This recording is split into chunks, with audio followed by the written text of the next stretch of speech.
Welcome back to my channel with Madhu. চলে এসেছি আজকে একটা নতুন বড় ব্লগ নিয়ে। তো কালকে সকালবেলা আমাদের এক জায়গায় যাওয়ার কথা রয়েছে, কোথায় যাব সেটা জানার জন্য তো তোমাদের পুরো ব্লগটা দেখতেই হবে।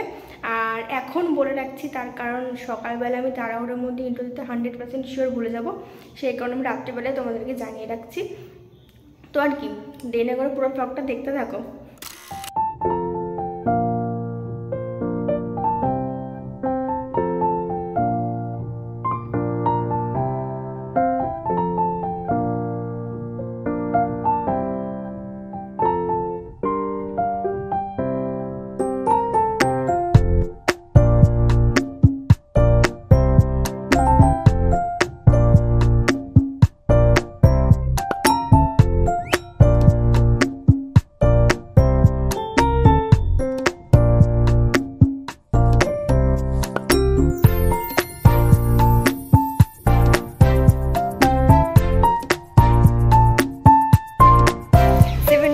দেখতে এসেছি অলরেডি, ওগুলো দেখা আমাদের হয়ে গেছে। এখন এসেছি তাজমহল দেখতে, ঠিক আছে? তো চলো ভেতরে ঢুকি। এখন আমরা তাজমহল দেখছি, এই যে দেখতে পাচ্ছি না আমি গাইজ। এবার আমরা তাজমহল দেখে নিয়ে ঢুকছি চীনের প্রাচীরে। তো চলো ওঠা যাক। আর অনেক উপরে বেশি পড়ে নেই, অনেক পরে এগিয়ে যাবে। আমরা এখন চীনের প্রাচীর দেখা হয়ে গেল। নেক্সট আমরা যাবো কোথায়, ওটা কি বলে, কি বলে ওটাকে? এবার আমরা ঢুকছি দ্য কলোসিয়ামে। এটা হচ্ছে রোমের যোদ্ধা, আমাকে আঙ্গুল দেখাচ্ছিল। জানি না, আমাকে কিছু বলতে দিচ্ছে না ছেলেপুলে। এখানে আবার দেখছি প্রি ওয়েডিং শুটও চলছে। এটা একটা কঠিন নাম আছে, এটা আমি নামটা বলতে পারবো না।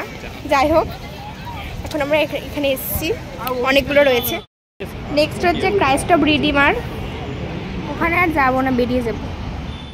তো এখন আমরা যাচ্ছি 3 নম্বর গেটের দিকে।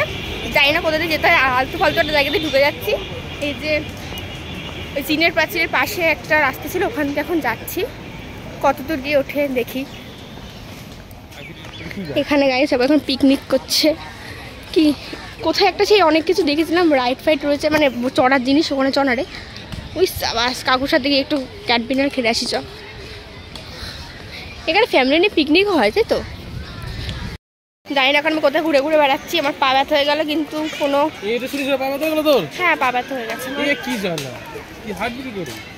ওই গাড়িগুলোতে একটা চড়ি চড়ে চড়ে ঘুরে বেড়াই। তা আমরা এখন বাটারফ্লাই গার্ডেনে এসেছি। এখানে বাটারফ্লাই গার্ডেনে এসেছি, কিন্তু একটা বাটারফ্লাই দেখতে পাচ্ছি না গাইস, কি জানি। তবে ফুলগুলো রয়েছে এখানে, এই যে। তো এখান থেকে ব্যাক করি, কিছুই নেই ছাতা। আমরা এখন মাক্স গার্ডেনে যাচ্ছি, কারণ আগে যে গার্ডেনে ঢুকলাম ওটাতে আমরা একটা বাটারফ্লাই দেখিনি। আশা করি এটা আমাদেরকে হতাশ করবে না। ও একটার পেছনে আরেকটা জিনিস রয়েছে, বুঝলি তো? এখান দিয়ে ঢুকি আয়, এখান দিয়ে আয়। খাই মাক্স গার্ডেনে কি কি রয়েছে। এই যে মানে একটা দিকে একরকম ভালো, তো একদিকে খারাপ, এরকম আর কি ব্যাপারটা। হ্যাঁ, তা খেয়াল করবি কেন? একটা দিক যেমন, তার উল্টো দিকটা ঠিক তার অপোজিট রয়েছে। হাঁটি অনেক করে ফেলেছি, ঠিক আছে? আর আমি খাবো। আমি বেশি হাঁটতে পারি না আসলে, বেশি আমি হাঁটা পছন্দ করি না, মানে পারি না আসলে কথা, আমি হাঁটতে পারি না সবসময়।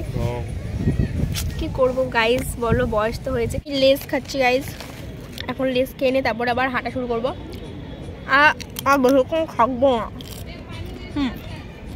এখন খাওয়া দাওয়া কমপ্লিট করলাম, এখন আমি রওনা লাগিয়েছি। খুব মানে গাছপালা রয়েছে, দেখতেই পাচ্ছ। এখন ওই যে একটা লেক রয়েছে না, ওই লেকের ওখানে যাবো। জানি না কত দূর সেটা, এবার হাঁটা লাগিয়েছি। তো চলো ওখানে যাই আস্তে আস্তে, কিন্তু বাড়িও যেতে হবে, ঠিক আছে? মাকে বলছি 6টা 7টার মধ্যে বাড়ি ঢুকবো। এটা হাতি গাইস দেখো, জঙ্গলের মধ্যে কিন্তু হাতিরও দেখা পেয়ে গেছি। ওই যে দেখো, আমার হরিণ রয়েছে, তার ওখানে গরিলার কাছে একটা ফটো তুলবো। চনা প্লিজ। গরিলা, ওই যে গরিলা। ইসাস তো গাইস এখন আবার হাঁটা শুরু করেছি। এটা কি ফুলের বাগান বোধহয়, ঢুকবো না এইসব জায়গায়। আমরা সোজা হাঁটছি, সোজা জানি না কোথায় গিয়ে শেষ হবে। এখন আমরা সোজা হাঁটছি।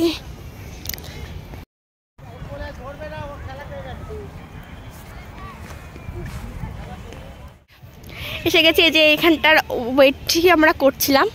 একটা কটেজ টাইপের রয়েছে, এখানে আমরা ঢুকবো না। এই যে ও ভাই, এই যে ঝিলে চলে এসেছি, আর কটা আমরা ফটোও তুলে নিয়েছি। এখানে দেখতে পাচ্ছ খুব সুন্দর ভিউটা গাইজ, হেভি লাগছে। কিছুটা রাইড করবি না তো গাইজ? এখন আমরা আইসক্রিম খেতে এসেছি। এই যে আমরা আইসক্রিম খাবো এখান থেকে, কিন্তু একটা আইসক্রিমের দাম বলছে 40-50 টাকা, যেগুলো আমরা বাইরে খাই 10-20 টাকা করে। আমরা এখন লাঞ্চ করব, বিরিয়ানি সবার। এই যে বিরিয়ানিটা আমরা বাইরে থেকে কিনেছিলাম, আমরা তো দেখেইছো, জানি না ছাদা মাথা কেমন খেতে হবে, তো এটা খাবো। হ্যাঁ, যখন বিরিয়ানি খাচ্ছি খেতে খুব একটা খারাপ করবো না, ভালো না। এই বিরিয়ানি আমাদের শিমুরালিতে 60 টাকার পাওয়া যায়, 70 টাকা পাওয়া যায়, কোয়ান্টিটি একদম ফালতু। তো আর কি করবে, এই খাই। তো গাইজ এখন আমরা বাড়ি চলে যাবো, অনেক বেলা বলতে আমরা 3টা বাজেনি, কিন্তু বাড়ি চলে যাবো। মা অলরেডি ভিডিও কল করা একবার হয়ে গেছে, ওয়ার্নিং দিয়ে দিয়েছে, আর লেট করা যাবে না। A few moments later. Guys এই ছিল আজকের ব্লগ। আমি আজকে কথাটা বলছি, এটা হচ্ছে পরের দিন, মানে যেদিন আমি বাড়ি আসলাম একটু রাত হয়ে গেছিলো। রাত বলতে 7:30 মতন, বেশিক্ষণ ছিলাম না এমনিও। ওখান থেকে আমি 4টে নাগাদ বেরিয়েও গেছিলাম, 4টেরও আগে বোধহয় বেরিয়েছিলাম। তো যেটুকুনি পেরেছি সেটুকুনি ক্লিপ তোলার চেষ্টা করেছি। আশা করি তোমাদের ভালো লেগেছে। ভালো লাগলে চ্যানেলটাকে অবশ্যই সাবস্ক্রাইব করে দিও। দেখা হচ্ছে অন্য একটা ব্লগ নিয়ে। Bye bye.